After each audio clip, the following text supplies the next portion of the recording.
Hello everyone, welcome to my YouTube channel the Soulful Diary. आज के video में हम बात करेंगे फिलिप लार्किन की पोम द विटसन वेडिंग के बारे में। पोएट के बारे में पहले ही एक वीडियो में डिस्कस कर चुके हैं जिसका लिंक डिस्क्रिप्शन में है। चलिए आज पोम को इन डेप्थ डिस्कस करते हैं। पोम को इन डेप्थ डिस्कस करने से पहले जान लेते हैं उसके कुछ की features. The Whitson weddings by Philip Larkin is a meaningful poem that reflects post-war Britain. It is one of Larkin's most famous poems. Philip Larkin was what was known as a poet of the movement. His poetry and poems such as the Whitsun weddings were written in such a way that they reflected the lack of importance of Britain in a post-war world and also echoed the changes that Britain was going through. The shift from a mostly rural to a mostly urban economy was also something that Larkin touched upon, as well as the idea of Britain being a little bit outdated in terms of technology and innovation. Larkinian poems are never about a bright future but always hint at unhappiness that is just below the surface. Post-war ennui in Britain reached an all-time high in the year following 1945. Britain was an economic mess, suffering from the loss of their colonies, austerity measures, and a staggering debt that the war had pressed it under. This was echoed partly in the poems of the time. Poetry written then was all about looking back to better days, getting back to the idea of the brave and noble Great Britain of kingdoms and Queen Victoria. It was all about nostalgia, a sense of belonging that had been stamped out of England by this point. It was the title of one of his books of poetry published in 1964. It is one of his longest poems at 8 stanzas of 10 lines each, and it describes a train journey from Kingston upon Hull through the countryside. As the train churns through the heat wave that the narrator describes, he gradually expands his view to taking in the people that are around him, including a wedding party that sees couples boarding the train. The narrator thinks for a little bit about the people and their response to the wedding, cynically breaking them down into their appearances. As the train moves southward, he turns instead to the newly wed and considers the hugeness of what they have done and how ultimately it is only a big deal to the couple getting married. Like with all Larkin's poem, the Whitsun wedding is melancholy and bitter, and with a vague sense that nothing will ever be right. चलिए pome को in depth discuss करते हैं। Stanza 1 That Whitsun I was late getting away. Not till about 1:20 on the sunlit Saturday did my three-quarters empty train pull out. All windows down, all cushions hot, all sense of being in a hurry gone. We ran behind the backs of houses, crossed a street of blinding windscreens, smelt the fish dock thence, the river's level drifting. Breath began where sky and Lancashire and water meet.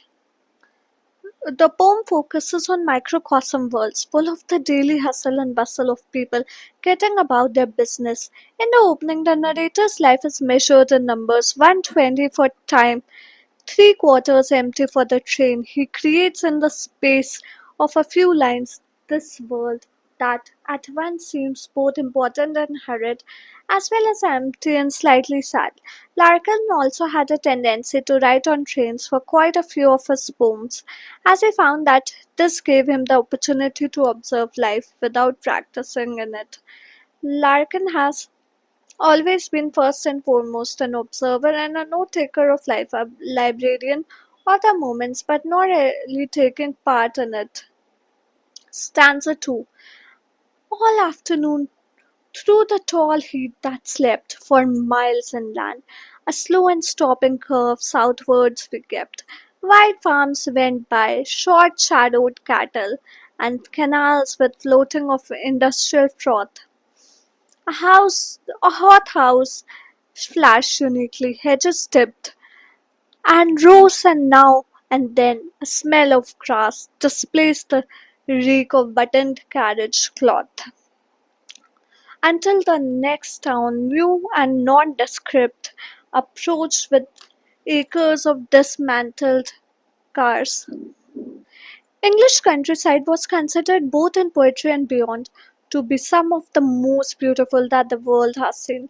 England poetry, in particular, nature poetry, had been built on this idea of the English countryside, as Elizabeth Barrett Browning wrote in the Hertfordshire landscape. A ripple of land, such little hills, the sky can stoop to tenderly, and the wheat fields climb such nooks of valleys lined with orchises, fed full of noises by invisible streams, and open pastures where you scarcely tell why daisies from white dew at intervals, the mythic oaks and elm trees standing out, self-poised upon their prodigy of the notion of the romantic countryside, according to Larkin, has been sullied by the presence of modernization. The canals with floating of industrial froth, with towns new and nondescript, approach with acres of dismantled cars. Ironically, although Larkin abhorred the romantic ideal of nature and the countryside, Robert Raeder believed that Larkin had more in common with the Romantics than he wanted there to be. His focus on the individual consciousness, as seen in the Whitsun weddings, and on isolation is a very romantic notion. Note also the misery in those lines, the despair of a defaced countryside. At the time, England's landscape was gently changing from mostly rural to mostly urban. A huge influx of people had moved out of London during World War II, afraid of being bombed, but after the war they moved back in droves. The increasing joblessness made further drove of people move them, thus leaving England in a patchwork state of being, one that Larkin echoes in his poem. There is something miserable and scrapped about the English countryside that Larkin is writing about now.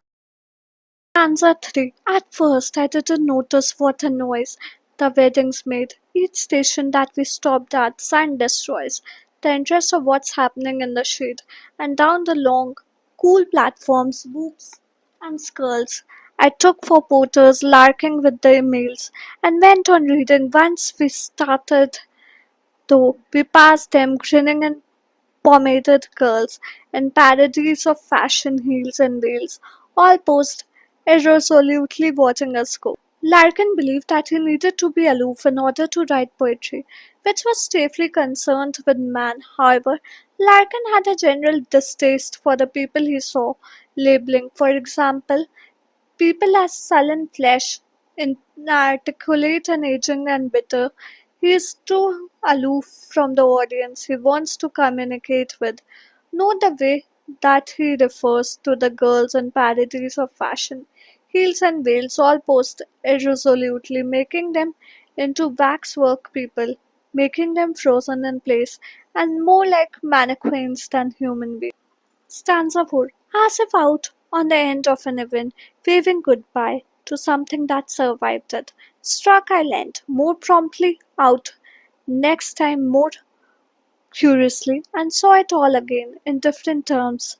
The fathers with broad belts under their suits and seamy foreheads, mothers loud and fat, and uncles shouting smut, and then the perms, the nylon gloves and jewelry substitutes, the lemons, mauves, and olive oaks that here again the poet attempts to individualize them, however, the use of plurals, fathers, mothers suggests sameness. The speaker seems to be describing them from an omniscient standpoint, however, the attempt to describe them in broad terms and the use of the plural form is reductive in its capacity. Andrew Crozier wrote about this poem the people are generalized to grotesque detail, which is away on the verge of registering distaste. Larkin once famously wrote that he wanted to write poetry that offered something nothing else could, something more than reading, watching television, or going out with some girl. Compulsive contract between reader and writer. However, the distance he labored under leads the people he writes about to become parodies by leaning on stereotypes, he reduces them to nothing more than cardboard place settings. As Foucault wrote, Larkin's writing functioned as a procedure of objectification and subjection, where he turns the individual into something he can describe and analyze uh, whilst trying to maintain individuality. In Larkin's poem, however, whole sections of people blend together. Stanza 5. Marked off the girls run really from the rest. Yes, from cafes and banquet halls, up yards and bunting dressed. Coach party annexes, the wedding days were coming to an end. All down the line, fresh couples climbed aboard. The rest stood round. The last confetti and advice were thrown, and as we moved, each face seemed to define just what it saw departing. Children frowned at something dull fathers had never known. Larkin's description of the wedding and the chaos surrounding the event is as minimal as his description of people. By painting the wedding party with a broad brush, he makes the event itself seem ordinary. Although there is chaos and movement in the stanza, Larkin's writing makes it seem as though it is playing in stop motion, moving so slowly and so painfully that it has no hope of changing. Despite the fact that Larkin is writing about life, his poems have a distinct lack of living creatures and furthermore, the wedding is placed as something ordinary. Colin Falk, a Larkinian critic, called this the ever deepening acceptance of the ordinariness of things as they are, and it is the aptest description from the way that Larkin writes. His poetry takes things and makes them ordinary and commonplace, and it is partially due to the fact that Larkin strove to write simple poetry. By writing a simple poetry, he makes everything as ordinary as possible. Stanza 6. Success so huge and holy fire Cecil, the woman shared, the secret like a happy funeral. While girls gripping their handbags tighter stared at a religious wounding, free at last, and loaded with the sum of all they saw, we hurried towards London in shuffling gouts of steam. Now fields were building plots and poplars cast long shadows over major roads, and for some 50 minutes that in time would seem. The movement from detachment to involvement is documented particularly in the stanza. Larkin goes into more detail here, though again reducing the people that he is describing by painting them with a broad brush. The train finally starts to move again, pulling Larkin away from the introspection about the ladies and the wedding party. But for a brief few stanzas, Larkin's involvement in their lines led the reader to also become involved in their lives, thus opening up Whitsun weddings on a secondary level. It is also worth pointing out the innate misery of the words. Notice, for example, the way the landscape is described. Now fields were building plots and poplars cast long shadows over major roads, and for some 50 minutes, that in time would seem, the countryside is dying, pockmarked by modernity. Stanza 7. Just long enough to settle hats and say, I nearly died a dozen marriages got underway. They watched the landscape sitting side by side. An Odeon went past, a cooling tower, and someone running up to bowl, and none thought of the other. They would never meet. Or how their lives would all contain this hour. I thought of London spread out in the sun, its postal districts packed like squares of wheat. It is worth noting that more personality is given to the inanimate British countryside, of which we get the only description that is given to the people that Larkin strove to describe. This is a particularly Larkinian trait. Objects have a far more involving personality than people for Larkin. The Whitsun weddings, almost every line goes on about the British countryside, its ruination, and the buildings that are causing said ruination. In contrast, the people are painted with one big brush, marking them out as materialistic, wedding, mad, and loud, with a distinctly classist way of writing about them that makes them seem as though they are lower class. The countryside, on the other hand, is lovingly described, and its presence in the poem can be felt far more accurately than the people whom Larkin tried to describe earlier. Stanza 8.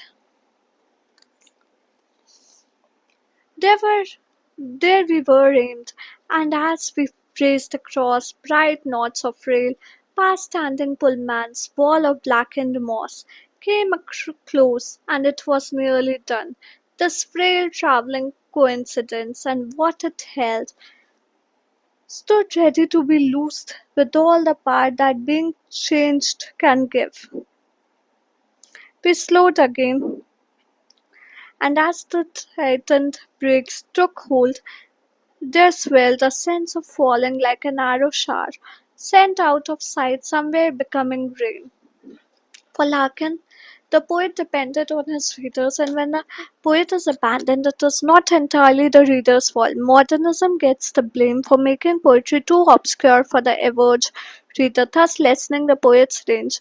Larkin attempts to reach what he calls the cut price crowd on his poems, that is, those who might not have an interest in poetry as such but lean toward materiality. His reader is the reader who has no room for books and who prefers the jabbering set. He asserted that the public for poetry is larger than we think and waiting to be found if we look in the right places. His poems are like dialogues. There is someone talking and the assumption of someone listening and understanding. For Larkin, poetry was business, and rock and roll and sex moved the younger generation, not poetry, which he could not compete with. He also believed that his readers refused to meet him halfway and wouldn't give the poem a chance. In all his poems, therefore, there is this attempt to reach out to people. It is usually in the final stanza, such as in the Whitsun wedding, that this attempt to reach out dwindles down to nothing, to a hopeless melancholy, fleeting presence of emotion.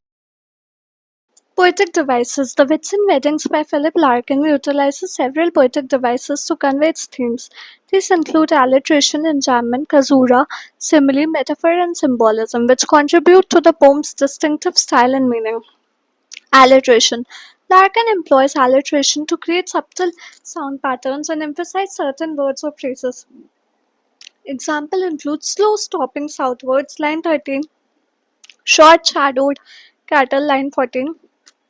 This device adds a musical quality to the poem and draws attention to specific images. Enjambment and caesura. The poem's structure features enjambment lines that run on the next without punctuation, and caesura pauses within the line. The enjambment contributes to the flow of the poem, while the caesura interrupt the flow, creating moments of reflection and emphasizing Larkin's detached perspective. Simile and metaphor. Larkin uses simile and metaphors to create vivid images and deeper meanings. For instance, the train journey itself can be seen as a metaphor for the journey of life and the relentless passage of time. The description of the wedding parties as something to be unpacked is a metaphor for the speaker's perception of their lives as something to be unwrapped and examined. Symbolism. The train itself has a significant symbolism in the poem, representing both the journey of life and the movement of society. The stopping and starting of the train can be seen as a symbolic of the different stages and transitions in life, while the crowds of wedding parties on board represent the collective experience of life and love. The Whitsun holiday is also symbolic, representing a time of celebration and new beginning. Other devices. Larkin also employs other poetic devices such as rhyme, meter, and tone to create a unique and memorable reading experience. His use of the loose, modified form of Keats' odes with a shorter second line in each stanza adds to the poem's distinctive rhythm. The poem's tone is often described as detached, observant, and understated, which reflects Larkin's personal style and his perspective on the events he witnesses. Themes. The Whitsun Weddings by Philip Larkin explores several key themes, including the passage of time, the nature of love and marriage, the impact of urbanization and industrialization, the speaker's sense of isolation and detachment. The poem also reflects on the social and cultural changes of the mid 20th century. Time and impermanence. The poem emphasizes the relentless march of time and the ephemeral nature of even significant events like weddings. The speaker observes the wedding as fleeting moments, ultimately leading to London at the end of the journey, highlighting the transient nature of life. Love and marriage. Larkin presents a somewhat cynical view of love and marriage, focusing on the mundane realities and the potential for disillusionment rather than romantic ideals. The poem suggests that marriage, like everything else, is subject to the passage of time and eventual decay. Urbanization and industrialization. The poem contrasts the rural landscape seen from the train with the industrial scenes of canals and factories, highlighting the impact of modernization on the natural world. The speaker's journey into London symbolizes the shift from a more rural to an urbanized society. Isolation and detachment. The speaker observes the wedding parties from a distance, maintaining a sense of emotional distance and detachment.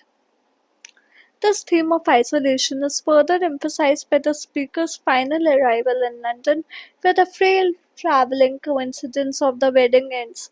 Social and cultural shifts. The poem reflects the social changes of the mid 20th century, including shifts in marriages and family structures and the increasing influence of consumerism. The poem setting and character capture the mood and atmosphere of the era.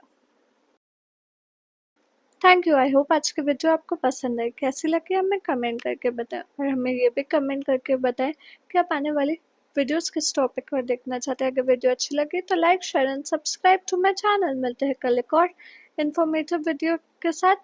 Till then keep watching and keep supporting the Soulful Diary. Thank you.